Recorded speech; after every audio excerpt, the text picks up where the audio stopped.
नमस्कार। प्रारब्ध पर आप सभी का स्वागत है। मैं अवनीश। आइए इसी के साथ स्वागत कर लेते हैं बाबा रामदास जी का। बाबा जी, जय श्री राम। स्वागत है आपका। नमस्कार। जय हो, जय हो, जय श्री राम। दर्शकों, बाबा रामदास जी से कुश्ती से लेके घरेलू राजनीति से लेके विदेश तक हम बात करते हैं और लगातार प्रारब्ध के इस मंच पर बात करते रहे। आइए हम बाबा रामदास जी के साथ एक बार फिर चलते हैं कनाडा, क्योंकि कनाडा से इस बार एक दूसरे तरह की खबर आ रही है। साहब, पाकिस्तान के बारे में तो ये सुना था कि वो खाड़ी देशों में जाने के बाद वहाँ चोरी और बाकी जैसे गुनाह के काम करना शुरू कर देते हैं और इस बात के लिए बदनाम है। हम भारतीयों के माथे पर भी कलंक लगा है और वो कलंक लगा है कनाडा में। टोरंटो में कारें चुराने वाले 75 पंजाबी युवाओं के साथ 228 लोग गिरफ्तार हुए हैं और यकीन मानिए हजारों कारें इनके कब्जे से बरामद हुई हैं। जरा ये पता करते हैं कि विदेश में कमाने और कनाडा खेलने वाले, पढ़ने लिखने के लिए कनाडा जाने वाले, ये कारों के कैसे रिश्तेदार साबित हो रहे हैं और ये खबर क्या है। बाबा जी, ये क्या सुन रहे हैं सर? सर, हुआ ये है कि पिछले ये 2023 में टोरंटो महानगर जो है, टोरंटो ग्रेटर एरिया कहलाता है। जैसे हमारा एनसीआर है ना, दिल्ली एनसीआर, तो दिल्ली एनसीआर में तो गाजियाबाद भी आ जाता है, नोएडा भी आ जाता है और गुड़गांव भी आ जाता है और आजकल तो बहुत ज्यादा आगे बढ़ गया। पर दिल्ली के साथ गुड़गांव, नोएडा और गाजियाबाद, फरीदाबाद, ये तो 4 बड़े शहर लगते ही हैं। उसी तरह जीटीए है, टोरंटो, ग्रेटर टोरंटो एरिया है। उसमें एक साल मतलब 2023 में लगभग 9,700 कारें, मतलब 10,000 कार चोरी हुई है सर एक शहर में। और सारी हाई एंड कारें, सस्ती वहां नहीं, जो महंगी वाली कारें होती है ना, 10,000 कार चोरी हुई। तो निश्चित रूप से सरकार के लिए बहुत बड़ी, अच्छा, जो जो जो देश अपनी सुरक्षा के लिए जाने जाते हैं, वो मुल्क तो स्वर्ग है, यहाँ नर्क है, ऐसा पंजाबी बोलता है, तभी ना कनाडा जा रहा है, स्वर्ग जा रहा है नर्क छोड़ के। स्वर्ग में 10,000 कार चोरी हो गई, तो अब आप अंदाजा लगा लीजिए कि कानून व्यवस्था की क्या स्थिति है। अब जब क्रैकडाउन शुरू हुआ, कोई भी सरकार, तो वहां जैसे सर हमारे यहाँ यूपी में एसटीएफ बनी थी ना जी, जिसने वो शिव प्रकाश शुक्ला का उन्मूलन किया था, उसी तरह सर वहां पे बकायदा उनको एक स्पेशल टास्क फोर्स बनानी पड़ी, जिसमें पूरे कनाडा की पुलिस फोर्स के आदमी इकट्ठे हुए, पूरा अलग विभाग बनाना पड़ गया और अभियान चला के उन्होंने कहा कि ये वहां ज्यादा चोरी हो रही है जहां पंजाबी बहुल की जनसंख्या है। तो सर जब उस रैकेट पे, और पिछले 2 साल से इस पर काम चल रहा था, जो कार चोरी की जो संख्या है वो पिछले 6 महीने में 40% बढ़ गई, मतलब दुगनी हो गई। तो सर जब इस रैकेट का भंडाफोड़ हुआ और जब पूरा किया गया, तो पता लगा कि अरबी मूल के कुछ भाईजान लोग और बकरी कौम वाले वीर जीपराजी लोग ही इसके मुख्य सरगना थे। इसमें जो सरगना है वो सब जो है सीनियर लोग हैं, परंतु वो रिक्रूट किसको कर रहे हैं? बच्चों। ये जो 75 पंजाबी बच्चे पकड़े गए हैं sir, they are all below 22। Can you imagine? सबसे चिंताजनक बात ये है कि उन्होंने बच्चों को, अच्छा अब सवाल ये है सर कि इतने सारे बच्चे इस गिरोह में कैसे आ गए, कैसे फंस गए? बिल्कुल। और वो बच्चे जो कि कल तक कितने बड़े बड़े सपने लेके कनाडा गए थे, पढ़ने गए सर, पढ़ना तो खैर चलिए नाम है, पीआर लेके जो है वो कनाडा में सपरिवार सेटल होने गए हैं और क्रिमिनल बन गए। और क्या तब वहां उन देशों में सर छोटे छोटे अपराधों में भी 20 साल की सजा होती है और बड़े अपराध में तो 300 साल की सजा होती है। तो सर अच्छा, आखिर ऐसा क्या हो गया कि इतने, अच्छा हुआ क्या कि सिर्फ इतनी सी बात नहीं है, तो 10,000 कार चोरी हुई है, 1,050 कार। तो अब जो ये परसों लोग कह रहे हैं ये पुरानी घटना, अरे नहीं भैया, हर 3 महीने पे ऐसे ही पकड़ी जा रही थी, 100 पकड़ी गई, 200 पकड़ी गई। ये वाला जो लेटेस्ट है इसमें 1,050 कार पकड़ी गई है। और टोरंटो के पुलिस चीफ ने परसों 3 दिन पहले टोरंटो में बकायदा प्रेस कॉन्फ्रेंस करके इसका भंडाफोड़ किया कि भैया 1,050 कार हमको बरामद हो गई है, और बाकी 3,000 कारों को भी हमने ट्रेस कर लिया है, और वो उनके जहां पे वो हैं। तो उसमें सबसे खराब ट्रेंड ये आया कि इन पंजाबी स्टूडेंट्स ने वो कारें चुरा के पंजाबी स्टूडेंट्स को ही बेच दी हैं, और 3,000 लोग जो है वो जांच के घेरे में। तो अब सर सवाल ये है, ये तो टिप ऑफ द आइसबर्ग है, आखिर ऐसा क्या हुआ कि इतने सारे बच्चे वहां जाके क्रिमिनल्स बन गए? वो बच्चे जिनका यहाँ कोई पुलिस रिकॉर्ड नहीं था, 17-18 साल का बच्चा, आप हिंदुस्तानी बच्चे का, मैं हमारे आपके सबके बच्चे 18-20 साल के हैं, आपका बेटा 18 साल का है, अभी पहली बार दिल्ली गया है पढ़ने। 17 साल के बच्चे के क्या एस्पायरेशंस होती हैं, क्या मतलब क्या सपने देखता है वो अपने फ्यूचर को लेके। बिल्कुल। तो सर कनाडा ने मजबूर कर दिया इन बच्चों को जराइम के इस रास्ते पे चलने के लिए। चिंताजनक बात वो है। बिल्कुल जी। अच्छा, एक चिंताजनक बात और भी है कि मान लीजिए ये एक ऐसा अपराध है जिसमें कार चोरी, और इतने बड़े लेवल पे कार चोरी, और उसको मॉन्ट्रियल और बाकी जगह और यहाँ की यूरोप के दूसरे देशों में भी बेचने वाली बात आ रही है। आपने ये बताया कि ज्यादातर कारें उसमें जो है पंजाबी बच्चों को ही बेच दी गई हैं, इस तरह की बात आ रही है। तो ये तो एक अपराध है जो कार लिफ्टिंग, ये भी तो एक बड़ा खतरा है कि बच्चे और भी दूसरे तरह के अपराधों में इन्वॉल्व हो रहे हो कनाडा में। बिल्कुल, एक बहुत बड़ा संगठित रैकेट है जो बच्चियों को देह व्यापार में खींच रहा है, बच्चियों को। उसके बाद नशीले पदार्थों की तस्करी, नशीले पदार्थों को बेचना, नशीले पदार्थ बेच के अपना खर्चा चलाना। अच्छा, कार सिर्फ चोरी नहीं हुई है सर, ये 10,000 कारें चोरी नहीं हुई हैं, कार जैकिंग हुई है। मतलब जबरदस्ती कार लूट ली गई, गड्ढा हटा के उतार के जबरदस्ती ले गए। उसके बाद एक घटना तो ऐसी हुई है जिसमें एक पंजाबी छात्र पार्ट टाइम जो है वो फूड डिलीवरी का काम करता था। जैसे हमारे यहाँ जोमेटो स्विगी है, तो जोमेटो स्विगी वाले लड़के जो है हमारे यहाँ तो बाइक पे करते हैं, तो कनाडा चूंकि बहुत ठंडा प्रदेश है तो वहां पे कार में होता है ये काम। तो उससे खाना मंगाया, जब वो खाना लेके आया तो उसको मार के उसकी कार छीन ली, उस बेचारा, उस घटना में वो बच्चा मर गया, पंजाबी बच्चा था। अभी पीछे एक घटना हुई है जहां पुलिस ने इनको घेर लिया, तो ये पुलिस को कुचलते हुए उनकी गाड़ियां तोड़ते हुए भागे हैं, उसका भी वीडियो वायरल हो रहा है जी। सर समस्या अब ये तो हो गई सुपरफिशियल बात, मतलब आइए अब चर्चा इस बात पे की जाए कि आखिर समाधान के ये कारण क्यों। बिल्कुल ठीक बात सर। कारण ये है कि बता रहे हैं कि 2 लाख से ज्यादा छात्र हर साल कनाडा जा रहा है, जिसमें से अधिकांश पंजाबी है।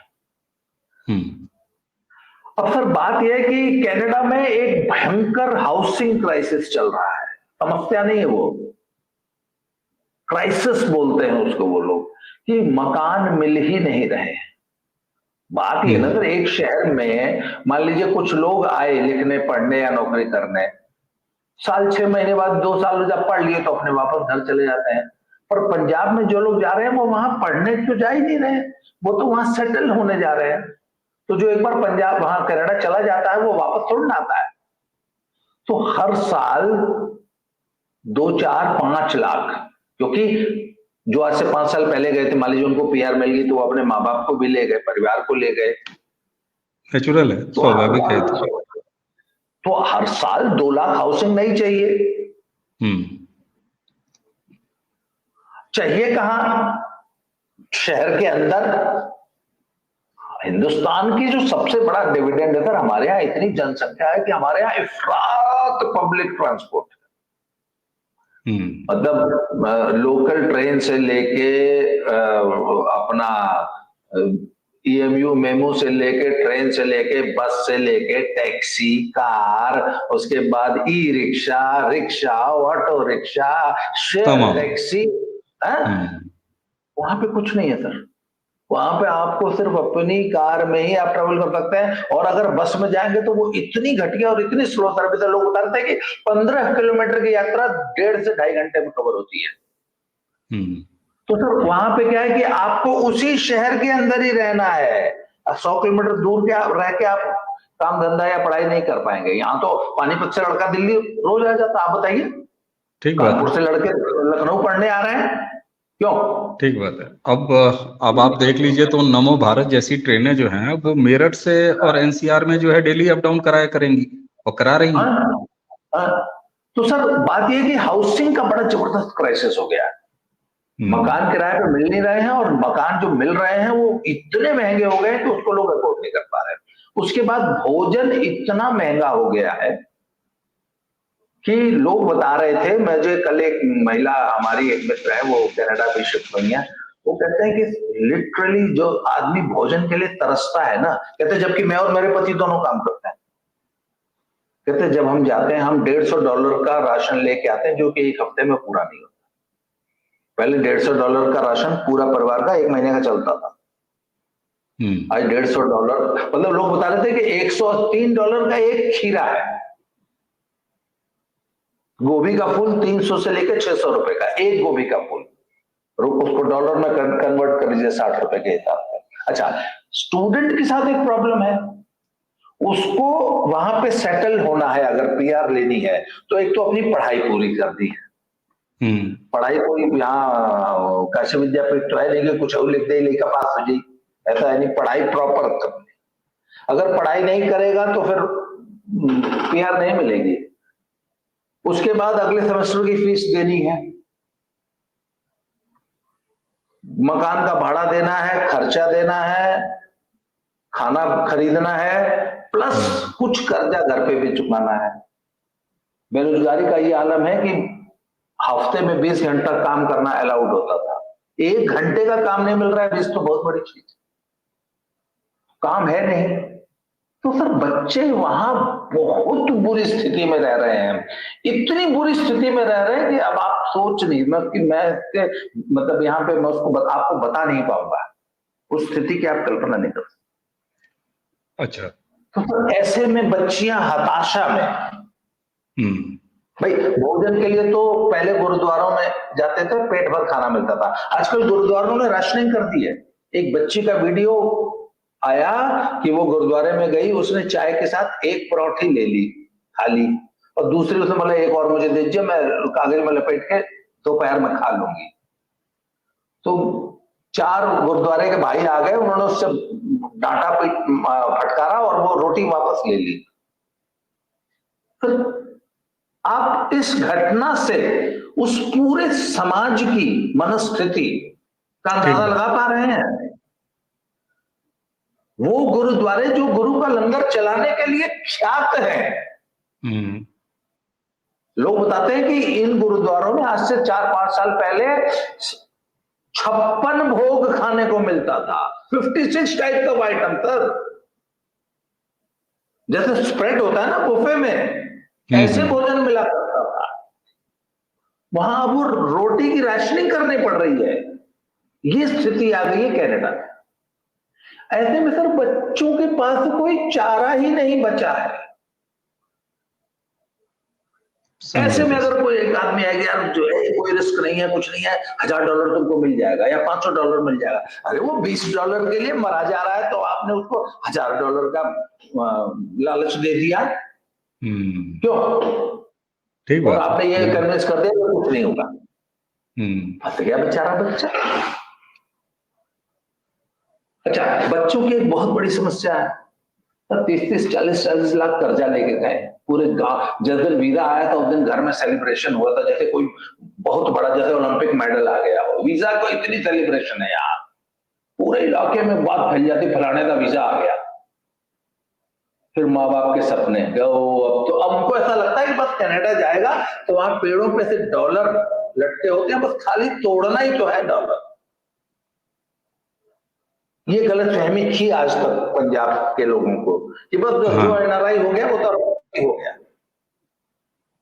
ऐसे अच्छा। में बच्चा और 30 लाख का कर्जा करके गया है, क्या मुंह लेके इंडिया वापस आ जाए आप बताइए। हम्म। हम्म। अच्छा, वापस आना छोड़ दीजिए, अपने माँ बाप को यह तक नहीं बता पाता बच्चा कि मैंने 2 दिन से खाना नहीं खाया। बेहद। बताइए, बिल्कुल। अच्छा। ये स्थिति। अच्छा, जहाँ पंजाब का ताल्लुक है, तो पंजाब की ऐसा तो है नहीं कि ये 1 साल या 6 महीने में पंजाब से माइग्रेशन होना शुरू हुआ है कनाडा। ये तो अब अगर देखा जाए तो कई की तो वहां पर चौथी तीसरी पीढ़ियां हैं, है ना। तो यानी कि पंजाब से माइग्रेशन कनाडा के लिए एक पुराना काम है। तो पुराना काम है तो वहां बहुत अच्छी संख्या में है भी। और इस तरह के जब हादसे वहां हो रहे हैं तो क्या इसका प्रॉपर कम्युनिकेशन और ये खबरें अपने यहाँ पंजाब में पहुंचने रही हैं? तो ऐसे में पंजाब अब आज की स्थिति में जब इस तरह की चीजें सामने आ रही हैं, तब उसका कनाडा प्रेम कितना कम हुआ है या वैसे का वैसा बरकरार है?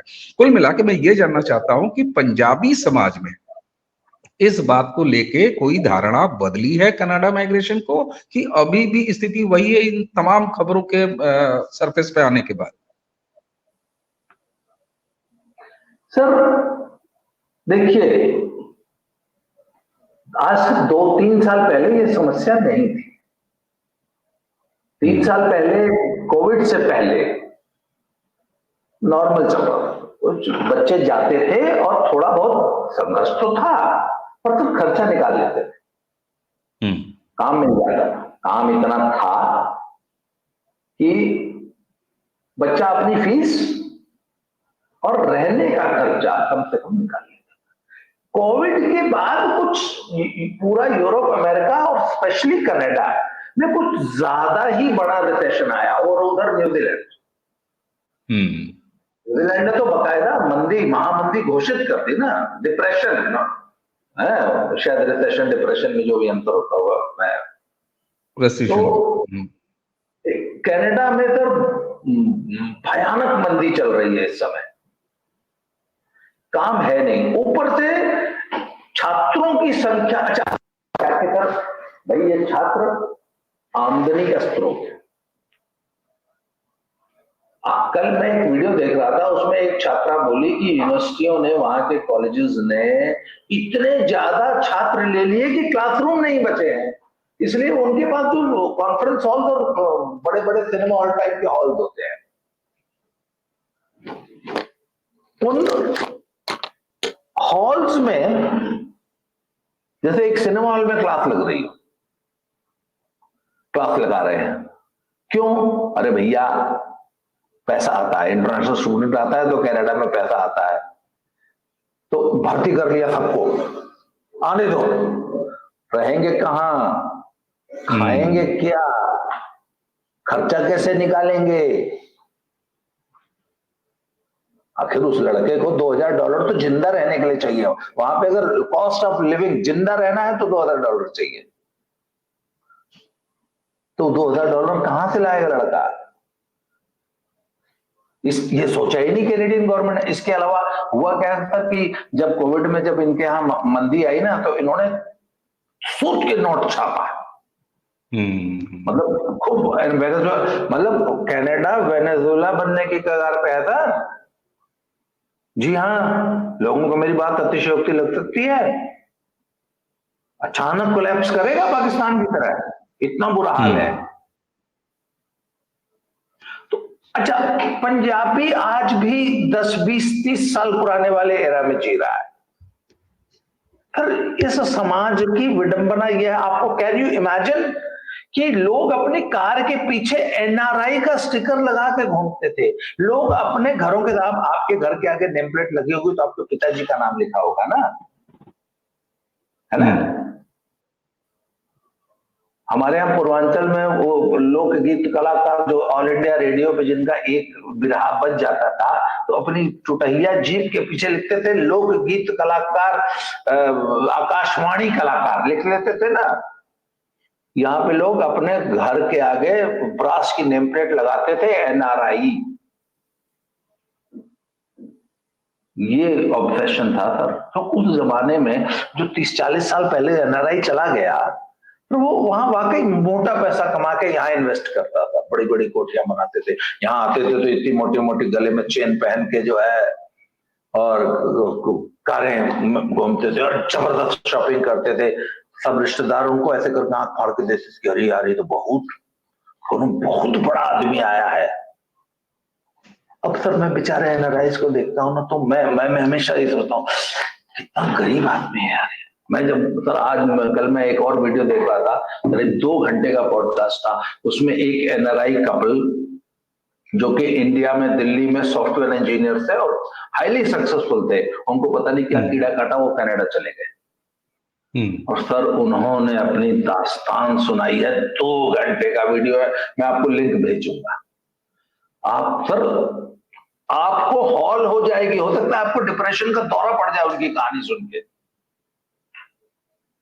वो कहते हैं मैं लिबराना करता हूं, मेरी बीवी को वो भी नहीं मिल रहा।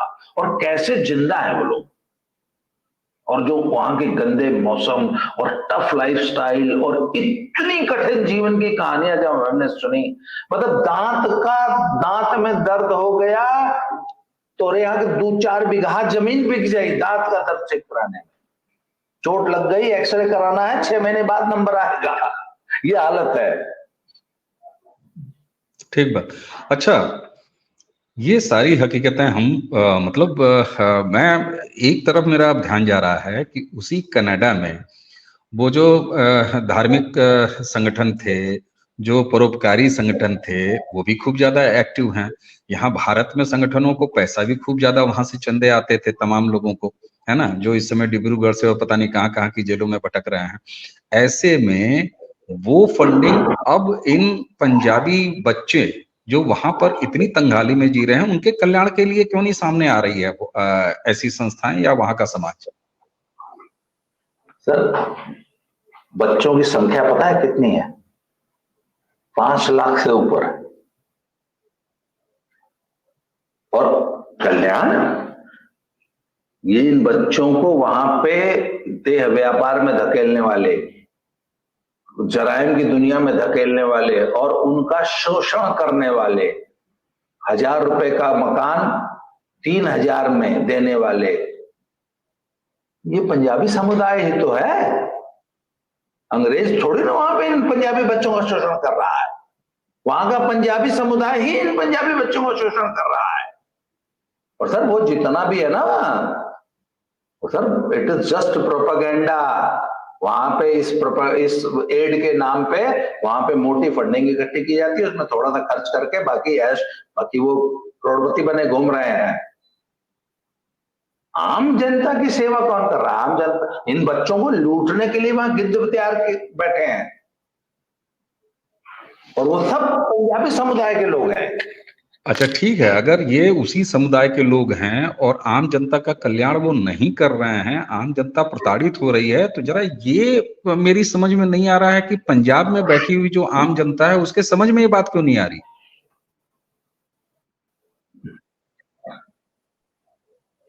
आपकी जरा आवाज कट गई थी, थोड़ा सा दोबारा प्रश्न पूछिएगा।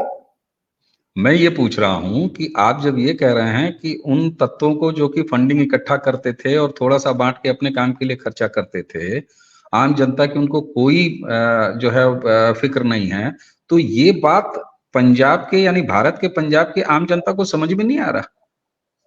और अब भी अपने बच्चों को उसी भाड़ में धकेलने के लिए तैयार हैं। और तैयार क्या है, मतलब घर द्वार बेचने के लिए तैयार हैं। सर शुतुरमुर्ग मैंने सुना है कि जब आंधी आती है तो गर्दन जो है वो रेत में धंसा लेता है। बिल्ली जो है, जब बिल्ली का झपट्टा जब आता है तो कबूतर अपनी आंख बंद कर लेता है। मुझे तो सर यही लगता है। कल मेरी एक सज्जन से बात, सर बात यह कि इस समाज ने शुतुरमुर्ग की तरह ना गर्दन जो है ना रेत में घुसा ली है और एक यूटोपियन वर्ल्ड में जी रहा है कि कल को शायद सब सही हो जाएगा। और हिंदुस्तान ने बिल्कुल सरेंडर कर दिया है कि यहां तो हम कुछ कर ही नहीं सकते अपने बच्चों को। और सर ये तो फिर भी बड़ी गुंजाइश है। एक डंकी रूट है जो कि पनामा के जंगलों से होके जाता है। बच्चे 9 महीने पनामा के और मेक्सिको के और इनके जंगलों में, एक बच्चा है वो अभी अमेरिका पहुंचा है सर, 28 देशों में होता हुआ इलीगल तरीके से अमेरिका पहुंचा 9 महीने बाद। माँ बाप का इकलौता बेटा है, उम्र अभी 17 साल है। इकलौते बेटे को माँ बाप ने डंकी लगा के अमेरिका भेज दिया। इतना क्रेज है।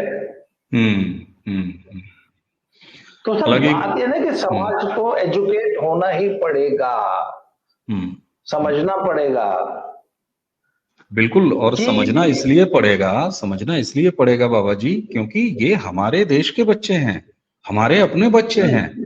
आप सोचिए जरा, मतलब मैं ये खबर पढ़ने के बाद वीडियो करने तक मैं खुद अस्तब्ध हूं कि आखिर कैसे ये बच्चे इतनी बड़ी संख्या में अपराध में। और मुझे तो हालांकि ईश्वर ना करे, लेकिन मुझे लगता है ये सिर्फ कार लिफ्टिंग का मामला है, अभी और भी अपराधों, इससे पहले हम लोगों ने बात किया ही, आप बताए ही थे कि देह व्यापार जैसी चीजें है ना, वो सामने आ रही है, ड्रग्स सामने आ रहा है। अब ये सिलसिला अपराधों का कहां तक जाएगा और उससे कितना ये समाज समझ पाएगा। मैं कहता हूं कि ठीक है, आपने कहा ना कि 2-3 साल पहले तक ऐसी कोई बात नहीं थी। अरे भाई, अगले 2-3 साल में फिर स्थिति सुधर जाएगी। कम से कम इस समय तो रुक जाओ, उन्हीं बच्चों को यहाँ भारत में पढ़ा लो, उसके बाद भेजना, जब दिन अच्छे आ जाएंगे तब भेजना। खैर, हमें उम्मीद है कि इसमें भारत सरकार की कोई भूमिका विशेष तो बनती नहीं है, लेकिन ट्रूडो जो कि खालिस्तानी प्रेमी माने जाते हैं और जिस तरीके से वो भारत के साथ संबंध खराब किए जा रहे हैं, अब वो कितना कुछ करेंगे, क्या ध्यान देंगे, वो उनका इंटरनल मैटर है। लेकिन हमारे आपके लिए कंसर्न इस बात का जरूर है कि वो भारतीय बच्चे हैं और यहाँ से साफ सुथरे पढ़ने वाले बच्चे अगर कनाडा जाके, दूर देश जाके अपराधी बन जाते हैं तो इससे बड़ा दुर्भाग्य एक समाज के रूप में, पंजाब का, पंजाबी समाज का, माँ बाप का और एक देशवासी के रूप में हमारा आपका इससे बड़ा कोई दुर्भाग्य नहीं हो सकता। जी, कुछ कंक्लूड कर रहे हैं। अभी आपने कहा ना समाज, सरकार की कोई भूमिका नहीं है, पर सर मेरी आपकी बहुत बड़ी भूमिका है। ठीक बात। क्यों?